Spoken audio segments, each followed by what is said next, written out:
Welcome to the mid-levels, wizards. Now that you've hit level 11, we can get into the good stuff. That's right, I'm talking rank 6 spells. Rank 6 spells see a massive power jump in terms of raw numbers. Whereas rank 5 saw us using amazing damage over time effects, rank 6 sees us hitting with raw power. I'm talking chain lightning. I'm talking big numbers in a short amount of time. Though we still have some very good control effects, don't get me twisted. And speaking of big damage effects, we got Awaken Entropy. This is going to be our sustained option, and it's kind of an odd one. Awaken Entropy starts as a fairly small burst that does okay damage, but every time you sustain it, not only do you do the damage again, but it grows 10 feet, 20 feet, 30 feet, and at last a 40-foot burst, which is absolutely enormous. And its damage goes up. It does D6s, then it does D8s, D10s, and D12s. This spell can be ruinous if enemies stand in it. Downside is, it's gonna hurt your friends, and it's kinda hard to use. Think about it. An expanding area of effect field. How do you not catch your own party in that at some point? You can figure it out. Oh, you're going to pull numbers. And if you can't, let's just go with Chain Lightning. Chain Lightning is the classic. Huge damage, bounces 30 feet between targets of your choice. Fantastic. Great scaling, great damage. Doesn't hit friendlies, though if you need to, always ask a friend if you can hit them with your lightning to bounce onto another enemy. They might say yes. Now, Chain Lightning does have a downside. If an enemy crit succeeds their reflex save, it stops the Chain Lightning entirely. With that in mind, I recommend aiming it at the weakest enemies in the group first. Don't aim it at tough enemies, aim it at the weakest enemies first. That way, you have the best chance of it successfully chaining off and hitting every single person. And last, good old Disintegrate. Now, I know you're thinking generic Disintegrate, that's an attack spell and a fortitude save. The damage might be huge, but it never works. And you're right, 2 points of failure means it's kind of awkward. Here's the trick. Here's a hidden trick with Disintegrate. Don't use it in combat. It's not a damage spell. What Disintegrate is Dispel Wall. When you hit a wall or the ground with Disintegrate, you just delete a 10-foot chunk of whatever it is you hit. If it's an object, if it's a wall. So if there's a wall in your way, a castle, fort, or you need to get under something, Disintegrate. Just bam, big hole in the wall. All right, walk on through. It does double as a combat spell, but this is actually an amazing utility choice. As for our control options, they're very effective, but again, we aren't seeing the mixed control plus damage choices ranks 4 and 5 offered us. Instead, we got Frost Pillar. Frost Pillar is an excellent save choice. While it doesn't do much on a success, on a failure, it just hard locks an enemy out of combat. They're just gone until this frost gets broken off of them. That's insanely good. It's risky, but if it works, the payout is massive. If you want something less risky, try Tangling Creepers. It targets a huge area, reducing enemy move speed, and most importantly, when you sustain it, makes an attack that pulls enemies back into the Tangling Creepers. What I recommend here is to position it so that the edge of the Tangling Creepers is near your front line. And when enemies try to engage your frontline characters, you just pull them back into the creepers off of your team and force them to constantly run back into the fight, wasting their actions. And last, we got good old Wall of Force. This is an interesting one in that Wall of Stone at rank 5 is, in my opinion, a better wall, more versatile. But Wall of Force is really tough. It's unbelievably durable, and most importantly, you can see through it. So while you can't use a normal line of effect or line of sight effect through Wall of Force, things that are purely visual can pass through. So try illusion spells like Mask of Terror or Mirror Malefactors, and you can still hit people through a wall of force. You get creative with this, you can do some wacky stuff. But the buffs at rank 6 are nothing to sneeze at either. While non-arcane spells might get heroism at rank 6, which is pretty good, we get some tricks. First off, we get Mislead. This is a sustained spell that's very good. Think of it as an invisibility plus an illusion clone at the same time. You're going to want to use this if you have a high deception, so I recommend it for high charisma characters like sorcerers. What it is it allows you to go invisible, move your clone somewhere else, and use deception to pretend your spells are coming from the illusionary clone. Make enemies run in the wrong direction, hit a fake character. They've wasted an entire turn and now they have to get back to the real fight and they still don't know where you are. You're still invisible. That's good. Granted, you can also counter that at rank 6 thanks to True Sight. True Sight is your anti-illusion button. This is the best spell for seeing through fake things, illusions, fey enchantments. You're going to want True Sight, and it's worth upcasting if you run into enchantments often, because you want it as strong as possible. And last, now this spell I would recommend any time you have spare rank 6 slots, Unexpected Transposition. As a will save on a reaction, when something swings at you, swap positions with someone else. Now you can swap positions with a friendly character like your neighborhood champion or something, and they'll take the swing with their much better defenses. But if there's a weak enemy on the field, or an enemy you know has a poor will save, swap places with them, make your enemy swing in onto their own friend. You're getting extra damage out. They're wasting actions. They're wasting multiple attack penalty. They're forcing your enemies out of position where they don't want to be. Oh, that's like 4 or 5 uses all at once as a reaction. Rank 6, Unexpected Transposition. You can't go wrong filling your slots with this bad boy. And speaking of filling slots, I want to take a chance to step back and mention, by the time you've hit level 11 and have rank 6 spells, you're probably looking at your low rank 1, 2, 3 spells and going, gee, generic, these spells don't do very much anymore.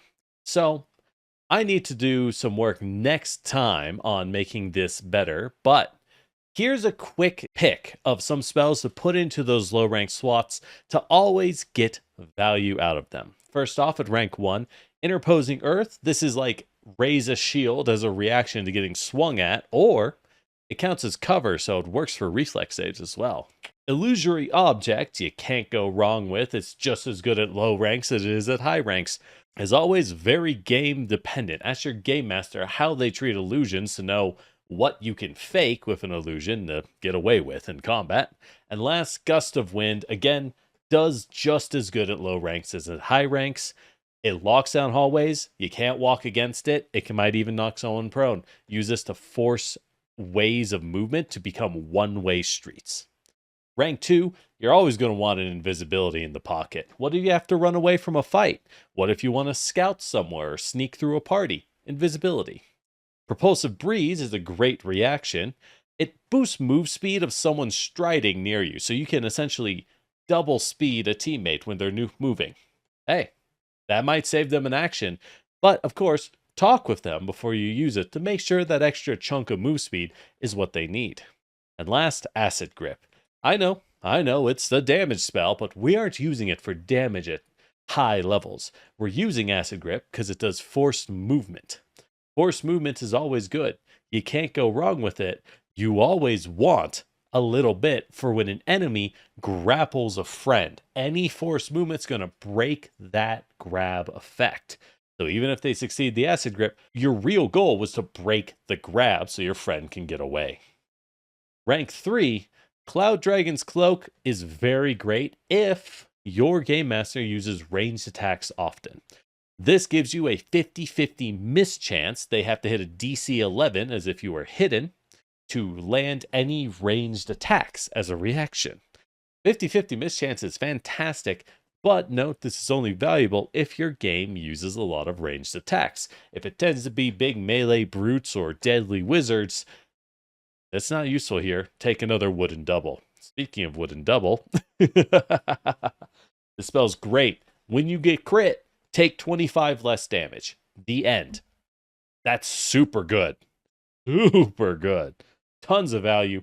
You're going to want as many of these as you can afford. And last, one slot should just be time jump. Time jump allows you to double stride without proccing reactions. You can get out of danger, you can move fast, you can reposition. Take a time jump. As for items at rank 6, like we mentioned for Disintegrate, it's essentially Dispel Wall. So you don't need it for combat, but if you ever need it to infiltrate something or get around a locked door, a scroll of Disintegrate can't go wrong.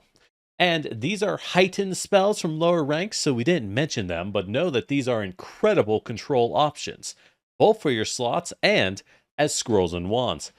Roaring Applause at rank 6 becomes an AoE sustain spell to turn off reactions for your enemies. Not only turns off reactions, if they fail their save, it might slow them, and it's going to trigger reactive strikes for your team. Level 11, your team will probably have at least one reactive strike on them, I'd imagine. That's a lot of free value. And rank 6 slow is similar. It's slow, but now it hits an area. Slow will now target all enemies within 30 feet of you. That's super good. This is a great scroll and a great wand because you will always want to slam a bunch of enemies with slow. Some of them are going to fail. Some might even crit fail if there's more than 4 enemies. Oh, tons of power right there. Yet for how good those scrolls are, if you want to go full blaster, you don't really need them as scrolls. Maybe the slow and disintegrate, though.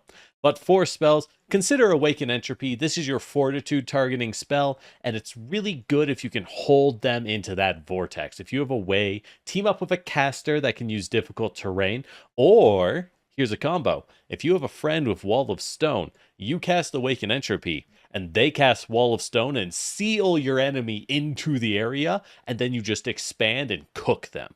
Combos like that, you'll see insane value. If you don't want that and you just want more Chain Lightning, go ahead. Chain Lightning is huge damage, doesn't hit your party. It's great single target. It's great in groups. It's just a good and easy to use pick. Last, I know you're a blaster. You want big numbers, but take a rank 6 slow. It's simple. It slows down many enemies, and it targets fortitudes when your Chain Lightning won't be effective against this type of enemy. That's just good to have in your back pocket. Slam them all, even if they succeed their save, they're still losing actions. Remember, blasters do big numbers, but sometimes it's good to let the team just finish them off for you. Slow is the great pick for that. Yet for our strategists in the field, our control masters, and our god wizards, you're still going to want Chain Lightning. Sometimes a blunt hammer is the right tool for the job, and it does big damage. While I would recommend 6th rank slow for its power, as a control wizard, you're probably rocking our other field spells that apply slow. I'm talking Freezing Rain or Stifling Stillness, so we don't necessarily need it. With that in mind, consider Roaring Applause at rank 6. It's going to give you a way to turn off reactions from all of your enemies. This is really great if you're running into enemies with reactive strikes or other deadly reactions, which get more and more common at high levels. From the mid and high levels, you're going to get more and more value out of Roaring Applause. And last, Unexpected Transposition. It's just funny. It's funny and it's good. When someone swings at you, you get to reposition. They swing at one of their friends who's weak, or one of your allies who's an absolute tank and a wall of beef. Either way, you get to safety and you can reform the battlefield as you want. This will make you feel like a brilliant strategist and give you great value as a reaction. I love that action efficiency. What can I say? But enough about rank 6 spells generic. Tell me about the good stuff at rank 7. Well, at rank 7, we still have a lot of power to simply smash our enemies with raw numbers, but it comes in with long-term buff spells and some field control spells that have a lot of value turn after turn. Rank 7 lets you really grind the enemy out and win in the long game. Though for our blaster and damage enthusiasts, you won't be disappointed at rank 7 with the absolutely massive area of effect spell Eclipse Burst. This is a giant burst with huge damage. Though note it does a lot of void damage, also known as negative damage, so it's not good versus the undead, and this thing will friendly fire your team. Try to go first and then open fire with Eclipse Burst, and then finish him off with a Chain Lightning or something else. And if you want some more precision, Frigid Flurry has a lot of value. It's a good damage line AoE that moves you. Now, what this means is you can use it to reposition through enemies away from them, move up cliffs, move up walls, on top of pillars, or just far away from enemies who have gotten close to you. You can score damage plus safety at the same time. For those who want to manipulate some numbers, though, we have some good options. Inexhaustible Cynicism is a fascinating one. What this does as a will save is it breaks up enemy teamwork. Inexhaustible Cynicism makes it so that creatures cannot see other creatures as allies. That is a very interesting one, but what it means, practically speaking, is it turns off enemy support. It turns off enemy bards, enemy clerics, enemy heal spells. It breaks up a well-oiled team, and then you can pick them apart when they don't consider each other allies. Now note, just because they're not friends doesn't mean you stop being their enemy, so they're still going to start swinging. Mask of Terror is a perfect defense against swinging, however.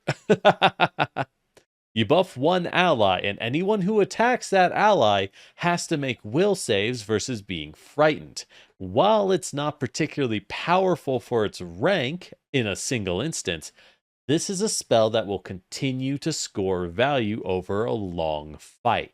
Mask of Terror is going to shine on your tank or even on your more fragile frontliner as the way to discourage swinging at that fragile character.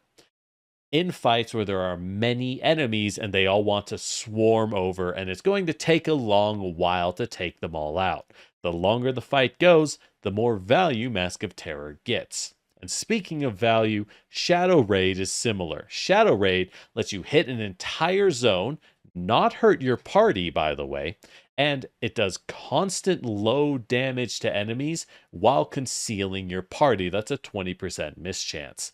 Now your enemies can spend an action to disbelieve the Shadow Raid, and that's good, but it means they still take half damage. You're always going to get some value out of it, even if it's not a big number. Drop this in a crowded fight at the start of battle, and between the concealment, the constant mischance, and the constant damage, you're going to swing things in your favor ever so slightly. Perfect for a strategist or control-oriented character. But at rank 7, the buff spells are where it's truly at. This is the good stuff here. Some of the best buffs in the game, with especially True Target. True Target is a one-action spell, which means you can use it with a second spell in the same round. That's very important. And it gives your whole party Sure Strike against one target. That means the whole party gets to roll 2d20 and take the better result on their next attack. That's wild and insanely good for any character with big single swings. Fighter, Barbarian, Magus, Gunslinger. They're all gonna adore you and just crush your foes. Combo it with debuffs like Fear, and you can reduce your enemy's stats and then tell your team to just pile on, and you're gonna win easily. If there's more than one target to explode, though, consider Haste. Rank 7 Haste becomes a party-wide effect. Giving a single person extra stride or strikes, that's okay. Giving everyone in the team a fourth action to stride or strike, oh, now we're talking. This means you can all keep up with each other. You get extra value every round. No matter what a given character wants, they can go and do it. And if nothing else, everyone benefits from the move speed. Always just incredible. And last, Contingency is weird spell, but very powerful. What contingency does is it allows you to cast a 4th rank spell at the same time that targets yourself. And you create a clause, a trigger effect, such as I get attacked by an enemy or I take fire damage. When that trigger affects, you can pop the contingency, it goes off, and it casts the 4th rank spell on you immediately. So consider this for spells such as 4th rank invisibility. Oh, someone attacked me? Bam, I'm invisible. Mirror image. Someone attacked me? Bam, I have clones of myself. Resist energy. Did fire breath hit me? Good thing I'm resistant to fire. This is a spell whose value is highly dependent on how much information you get in a day. How much information does your game tell you from your game master and from your game world that you can predict what spell you want to go off? Well, if nothing else, 4th rank invisibility, always a good pick. Now, I normally recommend items, but frankly, you don't really need many items outside of Scrolls of True Target or Haste. Everything else is solid, but pick up what you want. There isn't anything I particularly stands out to me. With that said, for you blasters in the wings, we got a solid loadout. This is a great rank for you. Eclipse Burst, huge damage, huge area, annihilate crowds. Just look out for hitting your friends. Frigid Flurry, great damage, just the same, but this one moves you. So you can smash through 2 enemies with the line AoE and move yourself to safety. This is also doubling as a movement spell for pulling levers or just getting around out of combat, because you turn into the wind, into the line AoE. Hey, that might come in handy for roleplay reasons. And last, Shadow Raid. I know it's not a huge number, but it is a lot of consistent numbers over time while protecting the party. That's just good. It targets reflex or will, whichever is better for the enemy, so don't expect it to get massive numbers of damage. What it does is it's a lot of small effects all at the same time. Pretty good. As for us tactical inclined strategists, 7 is amazing for the buffs. You're going to take True Target. Let's get this over with. It's just amazing.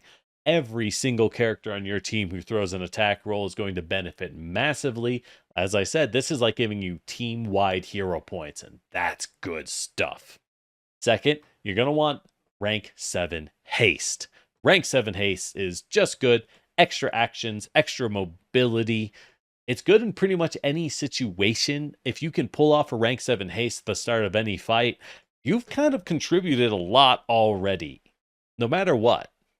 And last, Mask of Terror. This is once again a great spell for longer encounters. You're going to get multiple procs of Frightened, constant checks to debuff every enemy who swings at your buffed ally. Note, this spell is better the more consistently you can get enemies to swing at a single ally. So if you tend to have combats devolve into chaos and everyone's swinging at everyone, it's not quite as good as if you have a solid front line who holds the enemy off. There you have your solid mid-level spells and builds. So, what do you think? Not bad, huh? You get a lot of power at these ranks. Even before your spell proficiency goes up to master, you're still going to see a lot of value and a noticeable increase in power. Next up, we're going to do the last set of ranks, so be sure and stay tuned. Make sure you subscribe so you catch it. You don't want to miss it after all. And let me know if there's any spells you love. If there's any spells that you have found are super effective or just funny and you enjoy it, let me know down in the comments, okay? As always, this is Lord Generic with Practical Pathfinder, and we're going to go through every single arcane spell rank. Not every spell, but every spell rank. There's like 900 spells. I'm not doing all that. I'm not doing all that.